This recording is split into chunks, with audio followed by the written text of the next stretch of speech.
కు తెలంగాణ సీఎం రేవంత్ రెడ్డి సవాల్ విసిరారు. మోటార్లకు మీటర్లు పెట్టినా రైతులకు ఉచిత విద్యుత్ నిలిపివేసినా తాము ఎన్నికల్లో పోటీ చేయబోమన్నారు. తాము ఉచిత విద్యుత్ కొనసాగిస్తే బీఆర్ఎస్ ఎన్నికలకు దూరంగా ఉంటుందా అని ప్రశ్నించారు. రైతుల ముసుగులో కేసీఆర్ రాజకీయ లబ్ధికి యత్నిస్తున్నారని మీడియా చిట్చాట్లో సీఎం రేవంత్ ఆరోపించారు.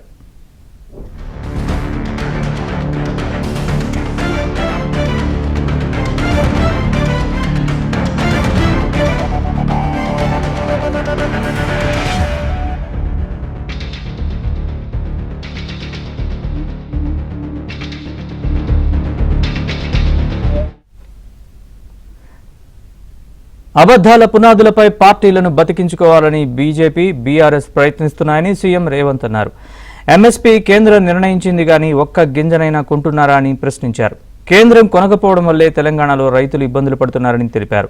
బీజేపీ నేతల ఇళ్ల ముందు ధాన్యం పోసి మొత్తం కొనుగోలు చేయిస్తామన్నారు. హరీష్ రావు చెప్పిన ధర ఇవ్వడానికి తాము సిద్ధమని, తీసుకోవడానికి ఆయన సిద్ధమా అని అన్నారు. తుమ్మిడిహెట్టి కోసం మాట్లాడడానికి మహారాష్ట్ర సీఎం అపాయింట్మెంట్ కోరినా స్పందించడం లేదని తెలిపారు.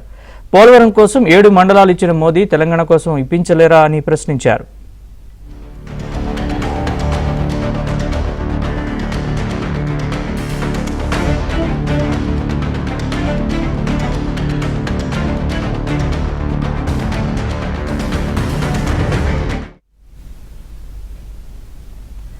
ఇదులకుంట చెరువుపై హరీష్ రావు ఎందుకు మాట్లాడడం లేదని సీఎం రేవంత్ ప్రశ్నించారు. గ్లోబరీనా సంస్థ కేటీఆర్ బినామీ సంస్థ అని ఆరోపించారు. ఎన్టీఆర్ విగ్రహం ఏర్పాటు విషయాన్ని బీఆర్ఎస్ రాద్ధాంతం చేస్తోందని అన్నారు.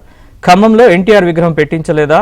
కమ్మ సంఘానికి కేసీఆర్ 10 ఎకరాలు ఇవ్వలేదా అని ప్రశ్నించారు. ఎన్టీఆర్ని కుల, ప్రాంతంతో ముడిపెట్టడం బుద్ధిలేనితనమని సీఎం రేవంత్ తెలిపారు.